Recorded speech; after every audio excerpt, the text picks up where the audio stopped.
सद्गुरुदेव भगवान की जय। श्री मौनीवा भगवान की जय। क्रोध पर सभी को काबू करना चाहिए।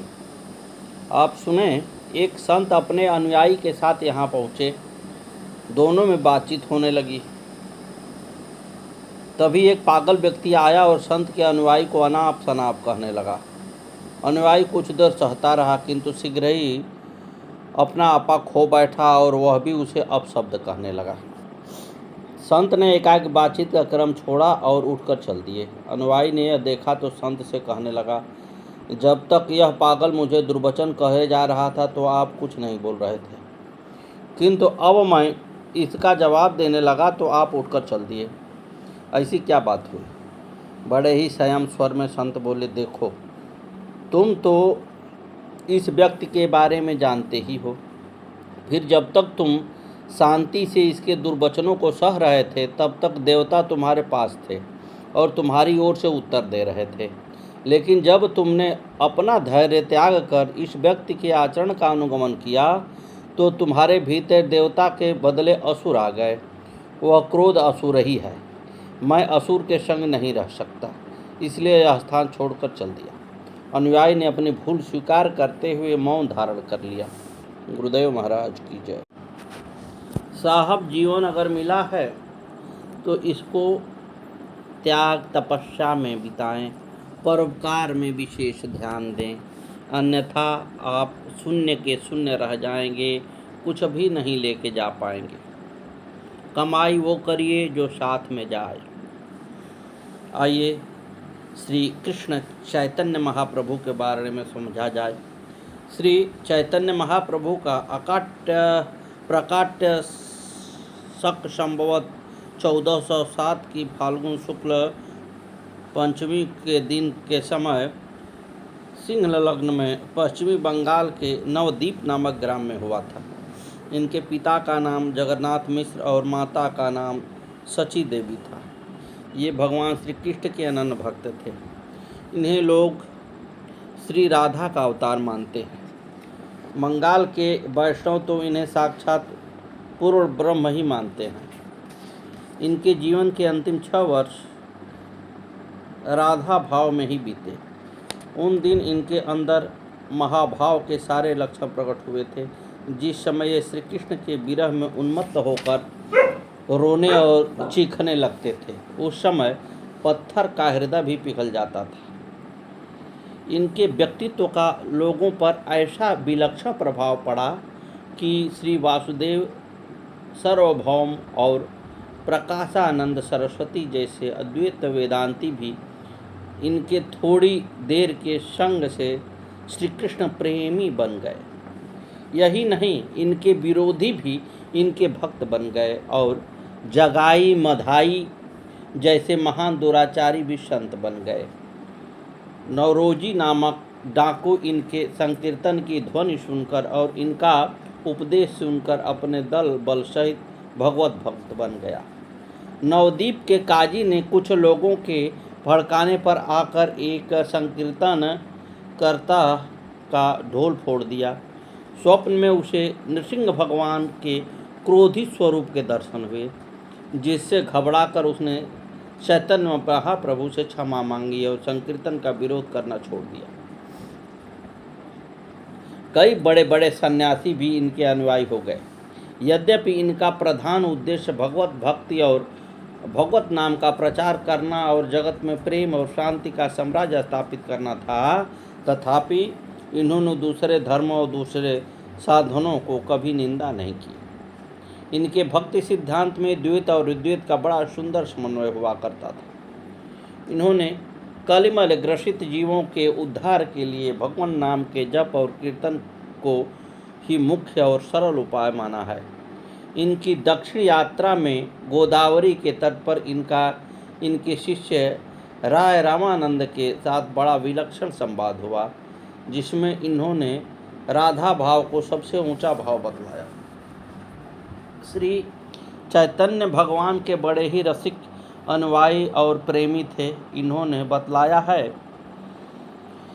हरे राम हरे कृष्ण कृष्ण कृष्ण हरे हरे, हरे राम राम राम हरे हरे। यह महामंत्र सबसे अधिक लाभकारी और भगवत प्रेम को बढ़ाने वाला है। भगवान नाम का बिना श्रद्धा के उच्चारण करने से भी मनुष्य संसार के दुखों से छूटकर भगवान के परम धाम का अधिकारी बन जाता है। इसलिए श्रीमान सब कुछ त्याग कर गुरु के शरण में जाएं, गुरु से थोड़ा सा दीक्षा ले लें, इसके बाद बराबर आगे बढ़ते रहें। श्री चैतन्य महाप्रभु ने हमें यह बताया है कि भक्तों को भगवान नाम के उच्चारण के साथ दैवी संपत्ति का भी अर्जन करना चाहिए। दैवी संपत्ति, देखिए हम सब इसको भूलते हैं, हम यहीं के संपत्ति के चक्कर में पड़े हैं। दैवी संपत्ति का क्या करेंगे हम। दैवी संपत्ति के प्रधान लक्षण उन्होंने बताए हैं: दया, अहिंसा, मत्सर शून्यता, सत्य, समता, उदारता, मृदुता, शौच, अनासक्ति, परोपकार, समता, निष्कामता, चित्त की स्थिरता, इंद्रिय दमन, युक्ताहार विहार, गंभीरता, परदुख, कातरता, मैत्री, तेज, धैर्य इत्यादि। श्री चैतन्य महाप्रभु आचरण की पवित्रता पर बहुत जोर देते थे। उन्होंने अपने सन्यासी शिष्य के लिए यह नियम बनाया था कि कोई स्त्री से बात तक न करे। ऐसा एक बार इनके शिष्य छोटे हरिदास ने माधवी नाम की एक वृद्धा स्त्री से बात कर ली थी, जो स्वयं महाप्रभु की भक्त थी।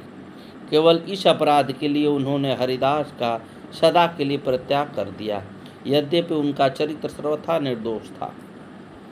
श्री चैतन्य महाप्रभु 24 वर्ष की अवस्था तक गृहस्थ आश्रम में रहे। इनका नाम निमाई पंडित था।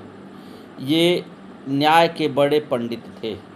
इन्होंने न्याय शास्त्र पर एक अपूर्व ग्रंथ लिखा था, जिसे देखकर इनके एक मित्र की आंखों में आंसू आ गए, क्योंकि उन्हें यह भय हुआ कि इनके ग्रंथ के प्रकाश में आने पर उनके ग्रंथ का आदर कम हो जाएगा। इस पर चैतन्य ने अपने ग्रंथ को गंगा जी में बहा दिया। कैसा अपूर्व त्याग है। पहली पत्नी लक्ष्मी देवी का देहांत हो जाने के बाद इन्होंने दूसरा विवाह श्री विष्णु प्रिया जी के साथ किया था, परंतु कहते हैं इनका अपनी पत्नी के प्रति सदा पवित्र भाव रहा। 24 वर्ष की अवस्था में इन्होंने केशव भारतीय नाम सन्यासी महात्मा से सन्यास की दीक्षा ग्रहण कर ली। इन्होंने सन्यास इसलिए नहीं लिया कि भगवत प्राप्ति के लिए सन्यास लेना अनिवार्य है।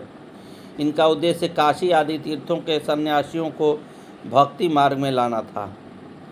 बिना पूर्व वैराग हुए ये किसी को सन्यास की दीक्षा नहीं दे सकते थे, इसलिए इन्होंने पहली बार अपने शिष्य रघुनाथ दास को सन्यास लेने से मना किया था। इसके जीवन में अनेक अलौकिक घटनाएं हुई जो कि मनुष्य के लिए संभव नहीं और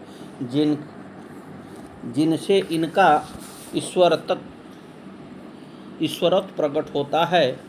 इन्होंने एक बार श्री अद्वैत प्रभु को विश्व रूप का दर्शन कराया था तथा नित्यानंद प्रभु को एक बार शंख, चक्र, गदा, पद्म, सांग, धनु तथा मुरली लिए हुए खड़भुज नारायण के रूप में दूसरी बार 2 हाथों में मुरली और 2 हाथों में शंख चक्र लिए चतुर्भुज रूप में और तीसरी बार द्विभुज श्री कृष्ण के रूप में दर्शन दिए थे। इनकी माता सची देवी ने इनके अभिन्न हृदय श्री नित्यानंद प्रभु और इनको बलराम और श्री कृष्ण के रूप में देखती थी। गोदावरी के तट पर राय रामानंद के सामने ये रसराज श्री कृष्ण और महाभाव श्री राधा के युगल रूप में प्रकट हुए, जिसे देखकर राय महानंद अपने शरीर को नहीं संभाल सके और मूर्छित होकर गिर पड़े। अपने जीवन के शेष भाग में जब वे नीलांचल में रहते थे, एक बार ये बंद कमरे से बाहर निकल आए थे। उस समय इनके शरीर के जोड़ खुल गए थे, जिससे इनके अवयव बहुत लंबे हो गए थे। एक दिन इनके अवयव कछुए के अवयव की भांति सिकुड़ गए और ये मिट्टी के लोदे के समान पृथ्वी पर पड़े रहे। इनके जीवन में कई चमत्कार सामान्य रूप से दृष्टिगोचर होते रहते थे। उदाहरणतः श्री चैतन्य चरितमृत में लिखा है कि इन्होंने कई कोढ़ियों और अन्य असाध्य रोगियों से पीड़ित रोगियों को रोगमुक्त कर दिया। दक्षिण में जब ये अपने भक्त नरहरि सरकार ठाकुर के गांव श्रीखंड में पहुँचे तब नित्यानंद प्रभु को मधु की आवश्यकता हुई। इन्होंने उस समय एक सरोवर के जल को शहद के रूप में पलट दिया, जिससे आज तक वह तालाब मधु पुष्करणी के नाम से विख्यात है। गुरुदेव महाराज की जय। इस प्रकार भगवान श्री कृष्णचंद्र की अत्यंत सुंदर परम महान श्री गौरचंद के रूप में अवतरित हुए तथा संन्यास लेने के उपरांत श्री कृष्ण चैतन्य इस नाम से जगत में विख्यात हुए। श्री महाप्रभु जी के अवतार के पूर्व संपूर्ण गौड़ देश के लोग भक्ति का लेश मात्र भी नहीं जानते थे, परंतु श्री महाप्रभु ने हरि बोल की मंगलमय नाम ध्वनि सुनाकर सबको प्रेम सागर में डुबा दिया। आपके एक एक पार्षद वैष्णव शिरोमणि एवं जगत के समस्त प्राणियों का उद्धार करने में समर्थ हुए। करोड़ों अजामिल भी जिनकी दुष्टता पर न्यौछावर हैं, ऐसे जगाई मगाई सरीखे पापियों को भी आपने प्रेम में मग्न कर दिया। श्री चैतन्य महाप्रभु के अंतिम 12 वर्ष कृष्ण विरह में दिव्योन्माद की स्थिति में बीते। आप पुरी के गंभीर मंदिर में प्रायः भावावेश में रोते बिलखते रहते। अंत में शक संवत 1455 में आषाढ़ मास में एक दिन के तीसरे पहर में आप दौड़ते हुए सीधे श्री जगन्नाथ जी के मंदिर में प्रवेश कर गए और महाप्रभु में लीन हो गए। सद्गुरुदेव भगवान की जय। अब थोड़ा सा सूरदास जी की भी व्याख्या की जाए। श्री सूरदास जी की कविता को सुनकर ऐसा कौन कवि है जो आनंद में भरकर सिर नहीं हिलाने लगता। इनकी कविता में सुंदर सरस उक्तियाँ, मधुर व्यंग्यपूर्ण उपहास, अनूठे अनुप्रास और ललित वर्ण मैत्री अत्यंत प्रचुरता के साथ वर्तमान है।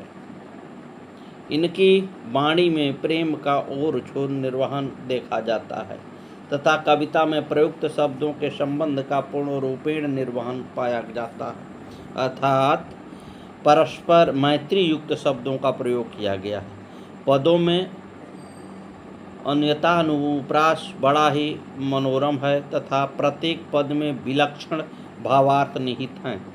दिव्य दृष्टि होने से इनके हृदय में भगवान की संपूर्ण लीलाएं प्रतिबिंबित होकर प्रकाशित होती थी। अतः इन्होंने भगवान के जन्म कर्म गुण इन सब का अपनी रचना से बड़ा ही सरस वर्णन किया है। श्री सूरदास जी द्वारा वर्णित भगवान के जन्म कर्म रूप गुणादि को प्रेम पूर्वक श्रवण करने से लोगों की बुद्धि निर्मल हो जाती है तथा निर्मल गुणों से युक्त हो जाती है, अर्थात उन्हें भी भगवान की लीलाएं भासने लगती हैं। सूरदास जी की विशेष या उपाधि से समलंकृत करने में उनकी परमोत्कृष्ट भगवत भक्ति, अत्यंत विशिष्ट कवित्व शक्ति और मौलिक अलौकिकता की उपेक्षा की आशंका उठ खड़ी हुई थी। सूरदास पूर्ण भगवत भक्त थे, अलौकिक कवि थे, महामानव थे। महाप्रभु श्री वल्लभाचार्य के शब्द में वे भक्ति के सागर और श्री गोसाई विठलनाथ की संपत्ति में वे पुष्ट मार्ग के जहाज थे। उनका सूर सागर काव्यमृत का असीम सागर है। वे महात्यागी, अनुपम विरागी और परम प्रेमी भक्त थे। भगवान की लीला ही उनकी अपार, अचल और अक्षुण्य संपत्ति थी।